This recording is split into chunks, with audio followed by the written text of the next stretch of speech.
perempuan jerit kat aku, kau faham tak? Tadi kau dengar kan aku cakap apa? Dalam hati aku cuma ada kau seorang je. Kau dengar kan tadi? Tadi kau dengar kan?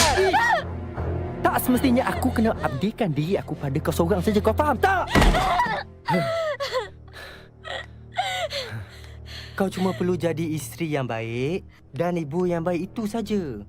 Yang lain aku akan uruskan. Oleh kerana kau dah tahu pasal Ros. Bagus. Jadi aku tak perlu lagi tipu kau kalau aku nak keluar dengan Ros. Dan satu lagi, kau tak perlu tanya aku pasal Ros. Kau faham? Kau tak tahu perintah Tuhan, ha? Bodoh.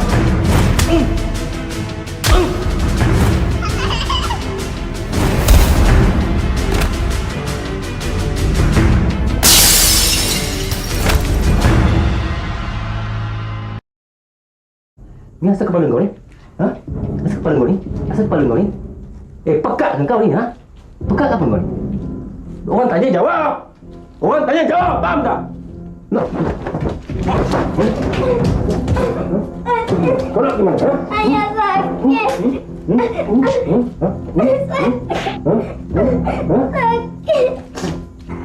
Ma, tolong kau. Ma. Ma. Tolong aja, Ma. Tolong mak kau. Mak kau dah mati dah. Mak kau dah mampus. Faham tak? Ma, tolong.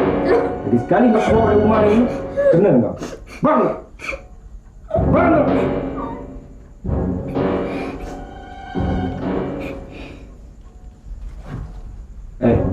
Dan kau nangis, ha? Dan kau menangis kenapa pula? Kurang. Kurang kau. Diam.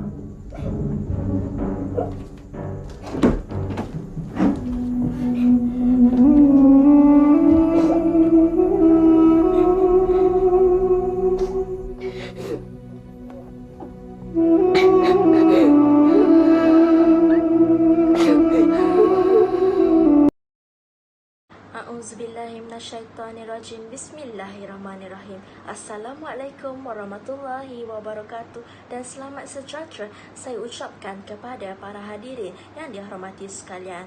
Baiklah, berdirinya saya di sini, Nurul Ain binti Roslan, adalah bagi menyampaikan sebuah perkongsian yang bertajuk Keluarga Bahagia.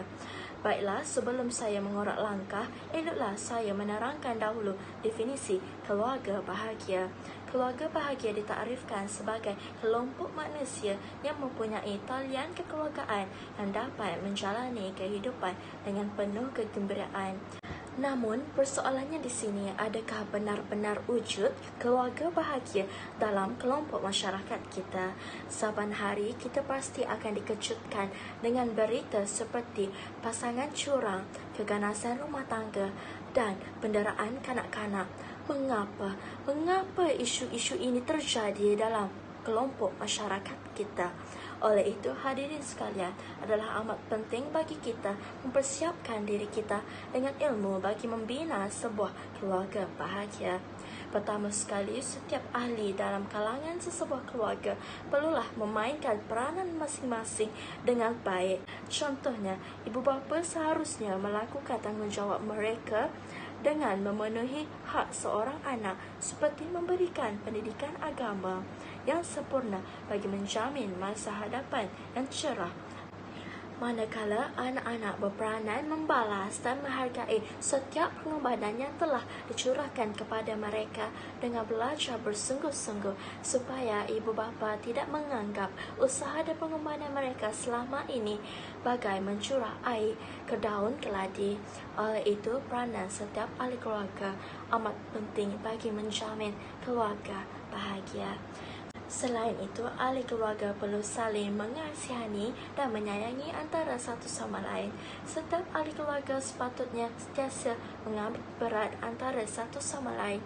Oleh hal yang demikian, setiap isi rumah perlulah mengadakan perbincangan pada waktu-waktu tertentu bagi mengetahui perkembangan semasa anak-anak itu, atau bagi menyelesaikan konflik yang timbul dalam kalangan mereka. Selain itu, pembincangan akan mewujudkan komunikasi antara mereka. Tidaklah mereka seperti kuman di seberang laut, nampak, namun gajah di hadapan mata tidak nampak akibat tingkah laku mereka yang lebih mementingkan gadget. daripada masa bersama keluarga. Sidang hadirin sekalian, seterusnya ahli keluarga perlulah sentiasa melakukan aktiviti bersama seperti berjoging pada hujung minggu, berkumpul pada waktu makan malam dan membersihkan halaman rumah bersama-sama. Hal ini bagi memupuk nilai kerjasama dalam kalangan ahli keluarga dan bagi mengeratkan lagi silaturahim yang sudah lama terjalin, di samping menyihatkan tubuh badan dan menjadikan kediaman mereka sebagai sebuah teratak yang selamat dan indah untuk didiami bersama.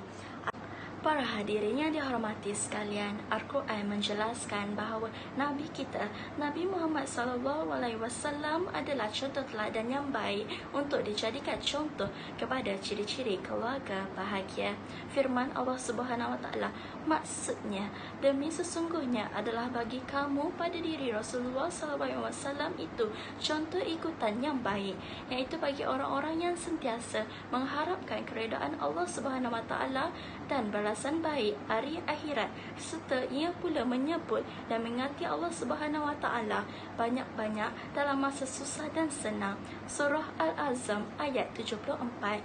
Ayat tersebut menjelaskan bahawa mereka yang mengharapkan keredaan Allah Subhanahu Wa Taala dan balasan yang baik di hari akhirat nanti, di samping mereka tergolong dari kalangan mereka yang banyak mengingati Allah Subhanahu Wa Taala, maka mereka juga menjuntai ikutan yang terbaik dari segala yang terbaik, iaitu diri Rasulullah SAW. Ini jelas membawa makna bahawa sekiranya kita ingin menjalani hidup dan kehidupan di dunia ini dengan penuh kebahagiaan dan menikmati penghidupan di akhirat nanti dengan kebahagiaan, maka kita hendaklah mencontohi diri baginda SAW dalam apa jua bidang, tanpa memilih dan hanya mencontohi perkara yang mana kita rasa sesuai pada diri kita sahaja. Demikian juga dari sudut kehidupan berkeluarga, umat Nabi Muhammad SAW hendaklah mempelajari, mengkaji, seterusnya mengamalkan bagaimana baginda menjalani hidup dan kehidupan di dunia ini sebagai jambatan untuk menempuh kehidupan yang kekal abadi di akhirat nanti. Maksudnya kebahagiaan di dunia ini berhubung kait dengan kebahagiaan di hari akhirat nanti. Ini sekaligus menyagah pendapat mereka yang hanya mementingkan kebahagiaan hidup di dunia semata-mata tanpa mengambil kira kebahagiaan hidup di hari akhirat. Tidak ada yang lebih bahagia kecuali kebahagiaan hidup berkeluarga yang telah ditunjukkan oleh Rasulullah SAW. Cuma apa yang mungkin menyebabkan penilaian manusia itu berbeza-beza tentang konsep bahagia itu ada hubung kait dengan tahap keislaman, keimanan dan ketaukaan masing-masing. Maknanya untuk menerima baik hakikat kehidupan Rasulullah SAW itu, yang terbaik dari yang terbaik berkait rapat dengan makam atau martabat masing-masing dari sudut keislaman, keimanan dan ketakwaan. Apabila seseorang itu mempunyai tahap, makam atau martabat keislaman, keimanan dan ketakwaan yang rendah, ia sudah tentu tidak dapat menerima konsep kebahagiaan yang dijalani oleh Nabi Muhammad SAW, memperjuangkan hidup dalam taraf kemiskinan dari segi material. Tetapi mereka yang mempunyai tingkat keimanan dan ketakwaan yang tinggi tidak akan menjadikan material sebagai kayu pengukur kepada makna kebahagiaan itu. Semakin tinggi tahap keimanan dan ketakwaan seseorang itu, maka semakin jelas baginya bahawa kebahagiaan yang hakiki itu adalah seperti mana yang ditunjukkan oleh Rasulullah SAW dan juga Khulafa' Ar-Rasyidin, yang rata-rata melihat kebahagiaan itu berpaksikan keimanan, ketakwaan yang tinggi, dengan erti kata lain menilai kebahagiaan itu dengan rohani, jasmani dan akal yang sihat tanpa menghidap apa-apa penyakit. Hanya mereka yang benar-benar sihat keseluruhan tiga aspek tadi sahaja yang akan merasai kebahagiaan yang ditunjuk oleh Rasulullah SAW itu sebagai kebahagiaan yang hakiki. Al-Quran pula mahu semua manusia dan umat Islam khasnya memilih kehidupan berumah tangga yang bahagia seperti yang ditunjukkan oleh Nabi Muhammad SAW. Ini jelas apabila Ummul Mukminin Sayyidatina Aisyah radhiyallahu anha ditanya mengenai akhlak Rasulullah SAW, beliau segera menjawab bahawa akhlak Rasulullah SAW ialah seperti tuntutan Al-Quran.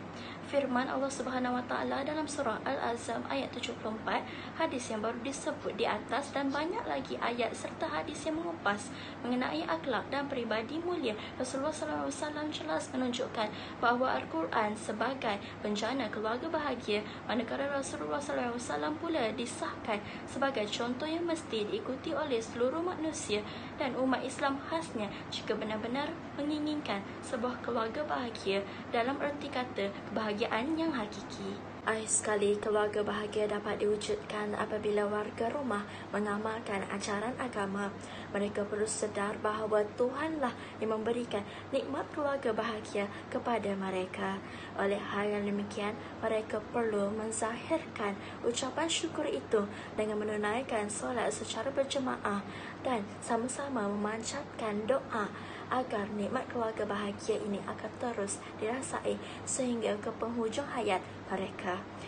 Maka sudah terang lagi bersuluh, keluarga bahagia amat penting dalam kehidupan kita. Bahkan negara kita juga akan aman damai kerana tiada pertelingkahan sesama sendiri. Kesediaan setiap anggota untuk bersedia berkorban dan bertolak ansur sesama mereka akan memudahkan proses pemupukan keluarga harmoni dan bahagia ini. Sesungguhnya keluarga bahagia merupakan asas pembentukan masyarakat yang penyayang dan masyarakat yang maju. Baiklah, saya sudahi perkongsian saya ini dengan wabillahi taufiq wa hidayah. Wassalamualaikum warahmatullahi wabarakatuh. Dan perkongsian ini akan diteruskan oleh saudari Faizatul Hasimah binti Ramli, saudari Nur Aulia binti Rasman. Assalamualaikum warahmatullahi wabarakatuh. Terima kasih kepada Tuan Pengerusi Majlis yang saya hormati, barisan panel hakim yang arif lagi wijaksana, penjaga masa yang setia dengan tugasnya, barisan guru-guru serta rakan-rakan pelajaran saya kasihi sekalian. Keluarga Muslim, asas pembentukan keluarga bahagia. Begitulah indah tajuk syarahan saya pada pagi yang bahagia ini berdasarkan dengan video rancangan yang ditunjukkan sebentar tadi menunjukkan komponen-komponen negatif dalam sesebuah institusi keluarga. Sebelum kaki mengorak langkah, sebelum bibir mengatur bicara, izinkan saya mengupas tajuk syarahan saya terlebih dahulu. Menurut Kamus Dewan edisi keempat, keluarga merujuk kepada seisi rumah tangga yang terdiri daripada suami, isteri beserta anak-anak. Frasa keluarga Muslim merujuk kepada ikatan kekeluargaan berdasarkan perkahwinan yang merealisasikan syariat Islam dalam kehidupan mereka. Asas pula ialah sesuatu yang menjadi sandaran atau pendukung kepada yang lain.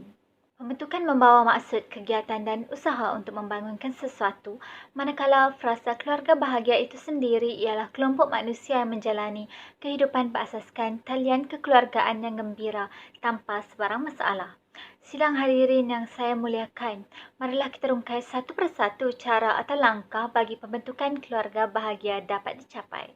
Wacana fikrah saya yang pertama ialah setiap ahli keluarga saling menghormati dan bertoleransi. Hal ini mempunyai berkaitan dengan asas sakinah, iaitu al-sakinah membawa maksud ketenangan, ketenteraman dan kedamaian jiwa yang difahami dalam suasana damai melingkupi sesebuah institusi keluarga di mana keluarga tersebut menjalankan perintah Allah dengan tekun, saling menghormati dan juga bertoleransi.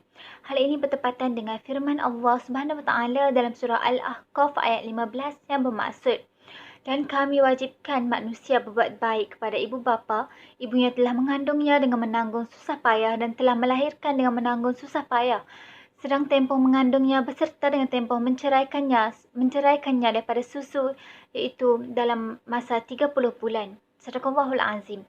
Ayat tersebut membuktikan bahawa anak-anak khususnya perlu menghormati ibu bapa yang banyak berkorban dalam menjaga makan pakai anak-anak sejak lahir hingga dewasa. Dengan adanya sikap saling menghormati dan bertolak ansur, maka terbitlah as-sakinah, iaitu ketenangan dan kedamaian jiwa dalam diri seseorang.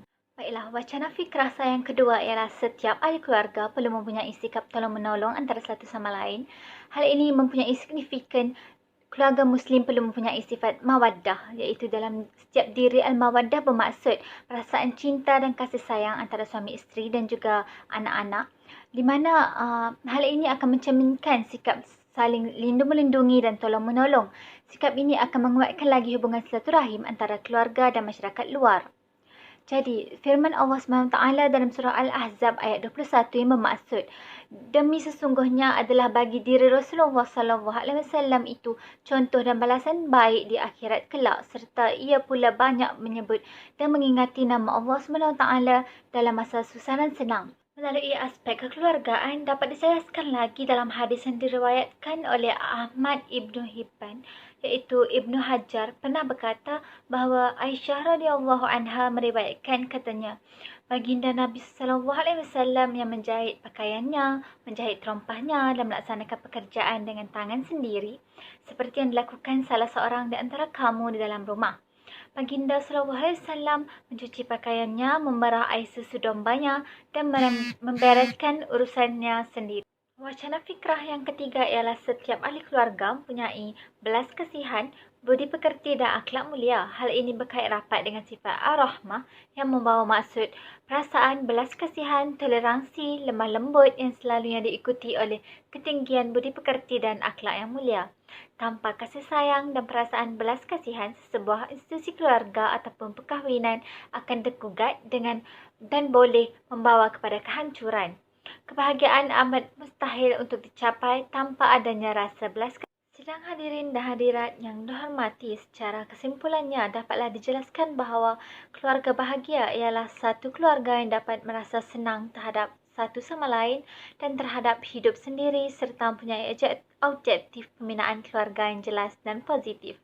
Elemen kebahagiaan dalam Islam sebenarnya ialah penzahiran penyatuan di antara iman dan amal serta cabang-cabang lain seperti akidah, ilmu, akhlak, sosial dan banyak lagi. Dan akhirnya mencetus situasi yang dinamakan as-sakinah, iaitu ketenangan, dan ketentraman, al-mawaddah iaitu cinta, serta ar-rahmah iaitu kasih sayang. Maka terjadilah sebuah keluarga Muslim yang mempunyai asas keluarga bahagia. Jadi saya sudahi syarahan saya pada kali ini dengan lafaz yang mulia. Wabillahi taufiq wa hidayah. Wassalamualaikum warahmatullahi wabarakatuh. A'udzubillahi minasyaitonirrajim. Bismillahirrahmanirrahim. Assalamualaikum warahmatullahi wabarakatuh. Yang saya hormati sidang pendengar yang dirahmati Allah sekalian. Terlebih dahulu, saya Nur Aulia binti Razman ingin merakamkan ucapan terima kasih kerana sudi mendengar perkongsian pada hari ini yang bertajuk pembentukan sebuah keluarga bahagia dapat dicapai bagaimana. Hadirin yang saya rahmati sekalian. Keluarga. Apa itu keluarga? Keluarga adalah tempat di mana seseorang individu membesar dan bercampur gaul dengan ahli yang lain menerusi sebuah ikatan perkahwinan yang sah.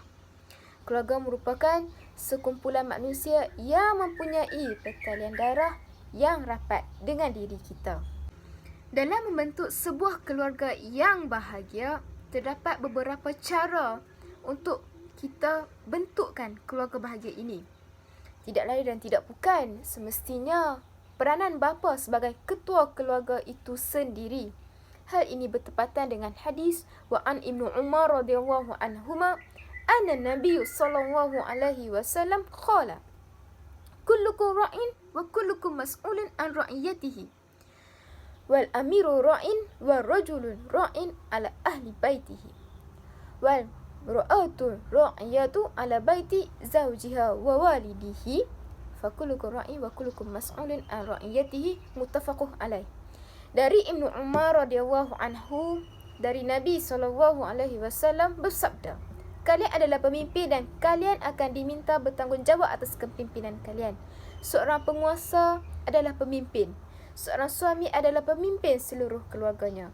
Demikian pula seorang isteri adalah pemimpin atas rumah suami dan anaknya. Kalian adalah pemimpin yang perlu bertanggungjawab atas kepimpinan kalian. Hadis riwayat Bukhari dan Muslim. Berdasarkan hadis, seorang bapa perlu bertanggungjawab sepenuhnya terhadap ahli keluarganya.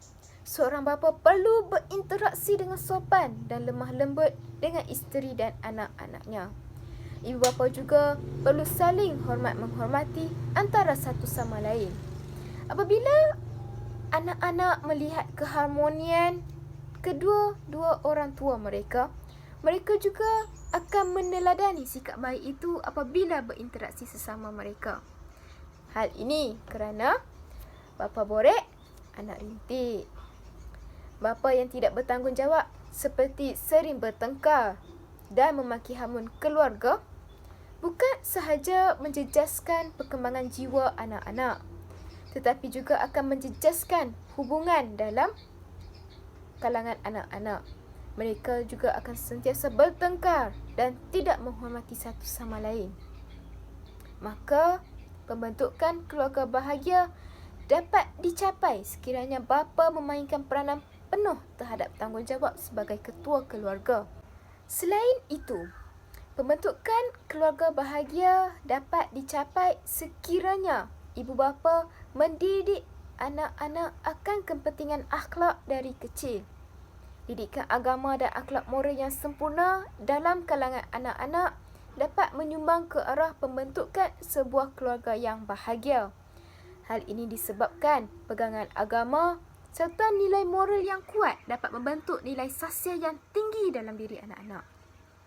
Sebagai ibu bapa, didikan agama yang kukuh serta penerapan nilai-nilai moral dalam kalangan anak-anak perlu dititik beratkan. Anak-anak yang sopan akan menghormati orang tua mereka serta saling bekerjasama sesama adik-beradik.